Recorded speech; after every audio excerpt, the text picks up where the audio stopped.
Hello and welcome to the news. To present, my name is Jeffrey Ziambon. Top stories in the news: the International Monetary Fund (IMF) has rejected Zambia's latest borrowing plans. Works and Supply Minister Felix Mtati says he is going to his new ministry as a happy man. And President Edgar Lungu has congratulated Cyril Ramaphosa on his election as South Africa's president. The news in detail. The International Monetary Fund (IMF) has rejected Zambia's latest borrowing plans, saying they risk making it harder for the country to sustain its debt load. Zambia had hoped to have a $1.3 billion loan agreement with the IMF completed early this year, Treasury Secretary Fredson Nyamba said in November. The IMF's rejection puts those plans on hold. It was the second time the IMF had rejected a Zambian proposal. In August 2017, it also turned down borrowing plans it said threatened debt sustainability. IMF staff then requested new borrowing plans before it would resume talks on a lending program, the IMF said from Washington in a written response to a press query by Reuters. Reuters quotes the IMF as saying that the latest borrowing plans provided by the authorities continue to compromise the country's debt sustainability and risk undermining its macroeconomic stability and ultimately living standards of the people.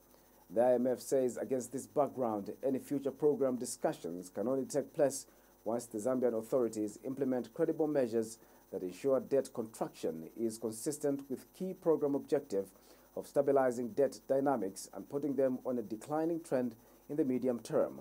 The IMF will continue to engage with Zambia through regular discussions and technical assistance, the fund said. Treasury officials could not be reached for comment. Works and Supply Minister Felix Mtati says he is going to his new ministry as a happy man. Mr. Mtati was moved from the Ministry of Finance to Works and Supply in a cabinet reshuffle by President Edgar Lungu. Speaking during a farewell meeting with senior management officials in his former ministry, Mr. Mtati says he is happy to serve in his new portfolio and whichever capacity he will be asked to serve by President Lungu. He says he will, in his new ministry, pump in the performance oxygen so that together with other ministries, the Works and Supply portfolio could effectively contribute to expenditure rationalization by reducing the cost of running the government motor vehicle fleet and cost-effectively maintaining government properties. Mr. Mtati says his vision for his new ministry would be to help shift public sector expenditure from consumption to development and poverty reduction programs. He states that the reshuffle made by the president should be taken as a performance enhancement booster, and it should enable the public service to focus on pulling together, promoting collective responsibility and augmenting the passion needed to effectively implement government programs. Mr. Mtati says the perception that the Ministry of Works and Supply is smaller than Finance does not arise, as all ministries have different but important mandates required in unison to facilitate collective contribution to the Vision 2030 and the 7th National Development Plan, adding that all ministries are integral part of the government delivery system. The former finance minister has encouraged the management and staff in the ministry to unreservedly support the new Minister of Finance by developing an implementation plan that will contribute to the promotion of ethical conduct, integrity and accountability in the public service, in line with the measures announced by President Edgar Lungu during a recent workshops on prudent financial management practices held for ministers and controlling officers at the Mulungushi International Conference Center in Lusaka. Transport and Communications Minister Brian Mushimba has disclosed that government is in the process of creating a Railway Development Authority, RDA, which will regulate the railway sector. He said this in Lusaka when a delegation from the Southern African Railway Authority, SARA, paid a courtesy call on him at his office. Mr. Mushimba says the authority will also be responsible for the promotion of railway transportation in the country. He adds that the authority will also have the mandate to invest in existing and new railway infrastructure and monitoring the growth of the sector. Mr. Mushimba says the PF government has given this sector the necessary attention because of its capacity to contribute to the growth of the country's economy. Outside the SI that we spoke about, there's also the thinking that we create an authority, a Railway Development Authority, that the paperwork is advanced in the ministry, so that we bring this regulator on board to promote the usage of railway. when you see trucks on the roads, those trucks don't own the roads they fly on. They're just driving on the roads, they're paying the user fees on the roads, somebody else is maintaining the roads, and that makes them efficient, that gives them a competitive advantage over railway transportation, for example. And the conversation on having a railway development authority starts balancing that equation, because the Railway Development Authority, as a regulator to promote rail transportation, will own the infrastructure. When they own the infrastructure, they can invest in developing that infrastructure, maintaining the infrastructure, additional railway spurs, and other things that are required. Speaking at the same event, SERA Executive Director Babe Botana says the authority is in full support of the statutory instrument introduced by the Zambian government compelling transporters of heavy cargo to move 30% of bulk cargo from road to railway.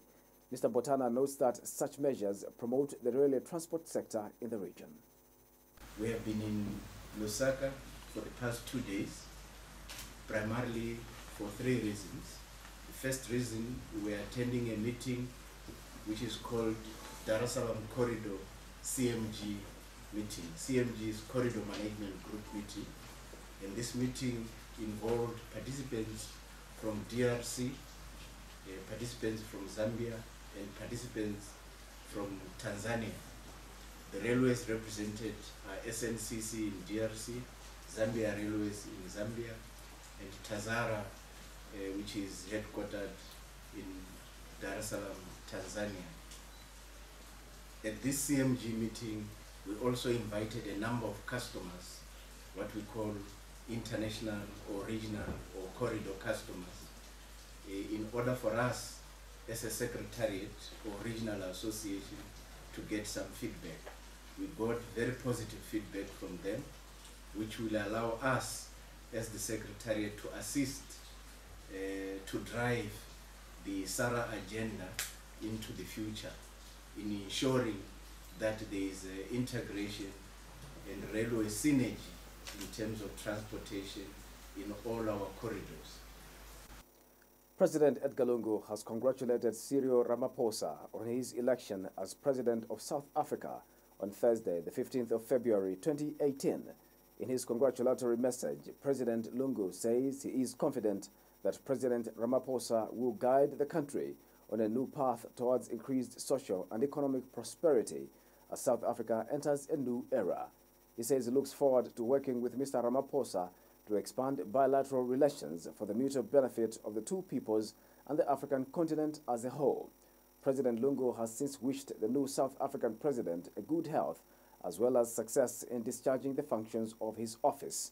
Meanwhile, President Lungu has sent a message of condolences to Zimbabwe's President Emmerson Mnangagwa on the death of that country's former Prime Minister and leader of the opposition Movement for Democratic Change, MDC Morgan Tsvangirai, who passed away on the 14th of February 2018.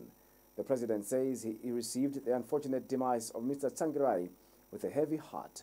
He says Mr. Tsvangirai will forever be remembered for his courage, humility and patriotic spirit, as well as his significant contribution to the democratic process in Zimbabwe. And President Lungu has sent a message of condolences to Queen Margaret II of the Kingdom of Denmark on the death of Prince Henrik, who passed away on 13th February 2018. He says Zambia commiserates with Denmark, spirit prayerfully, reflecting and beseeching the Almighty God to grant the bereaved family and the entire kingdom solace and fortitude to bear this great loss. This is contained in a statement issued by Presidential Press Aide Amos Chanda. Higher Education Minister Professor Nkanduluo has challenged intellectuals at the University of Zambia to use their expertise in solving calamities in the country. Professor Luo is disappointed with politics that have recently characterized UNZA management. She says she is disappointed that the higher learning institution has not at any point conducted research on how to fight armyworms or combating the cholera epidemic. Speaking at the launch of the 2018 to 2022 UNZA strategic plan, the minister complained that UNZA management has been at the helm of criticizing government efforts of improving standards at the university instead of coming up with solutions. And Professor Luo says the newly launched strategic plan should bear fruit through effective implementation. She has also called for behavioral change in the UNZA management if the new strategic plan is to bear fruit. The minister further hopes that the plan will provide efficient modes of resource mobilization for the institution instead of merely depending on government funding. Is what used to happen at the University of Zambia when I worked for the University of Zambia. That if there is an issue or issues, the team of this intelligentsia, the creme of the country, comes together.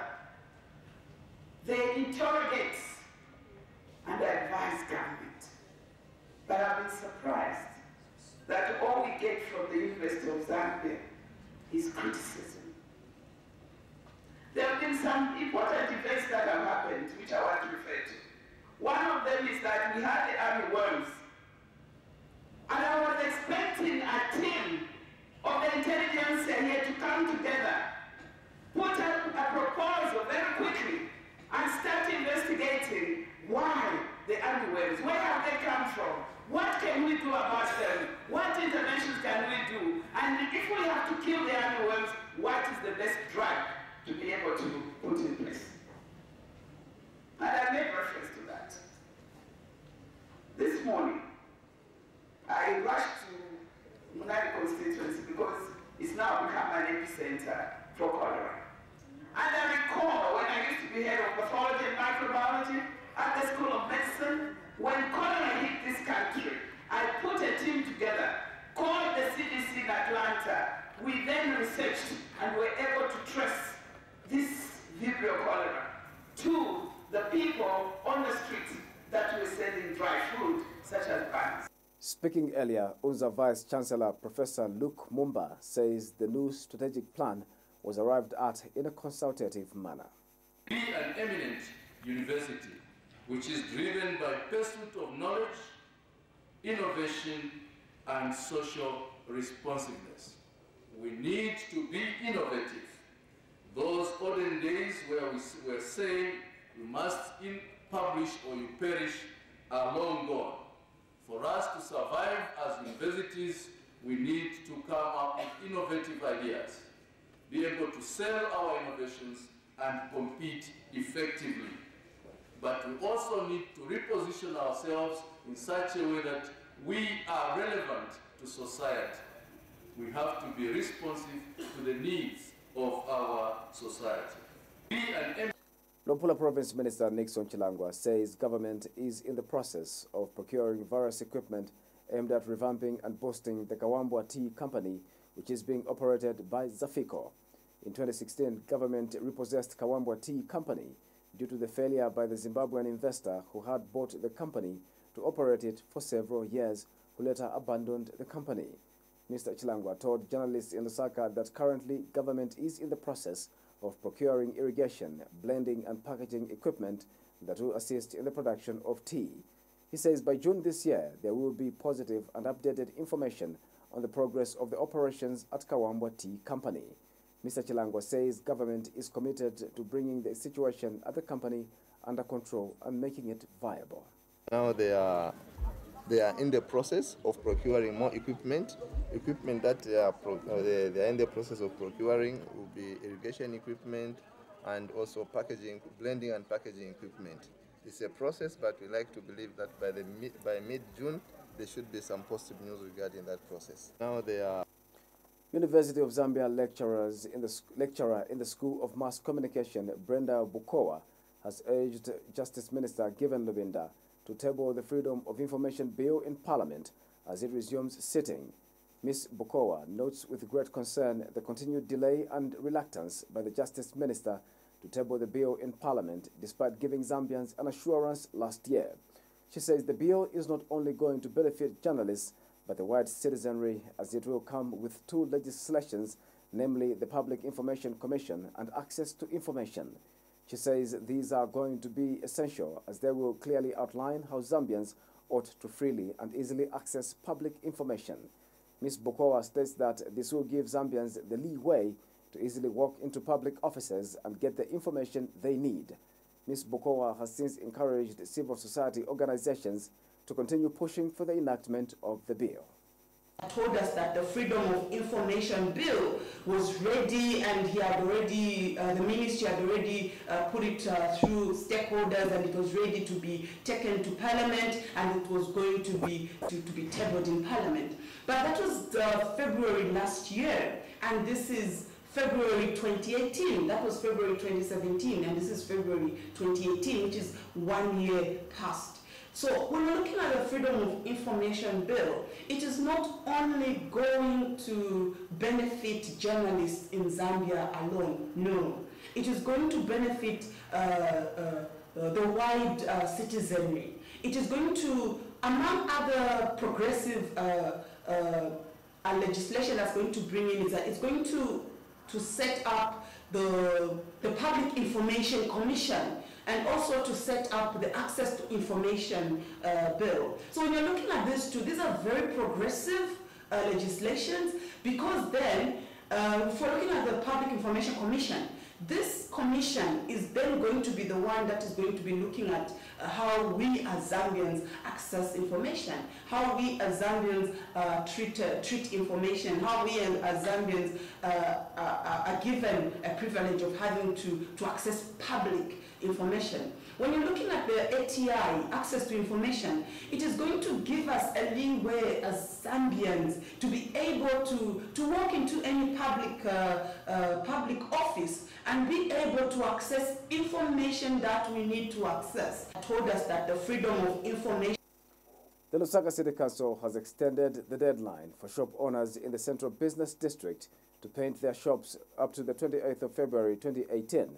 LCC Acting Public Relations Manager Brenda Katongola has told QTV News that the deadline had initially elapsed on the 25th of January. Ms. Katongola says shop owners whose shops have not yet been painted should ensure they are painted, or the council will be forced to paint the shops and charge the owners. She, however, says the council is happy with the progress being made by shop owners who have complied with painting their shops. To end the news, we take a look at stories making headlines. The International Monetary Fund, IMF, has rejected Zambia's latest borrowing plans. Works and Supply Minister Felix Mtati says he is going to his new ministry as a happy man. And President Edgar Lungu has congratulated Cyril Ramaphosa on his election as South Africa's president. For more news, you can go to our website, qfmzambia.com. My name is Jeffrey Ziambo. Bye-bye.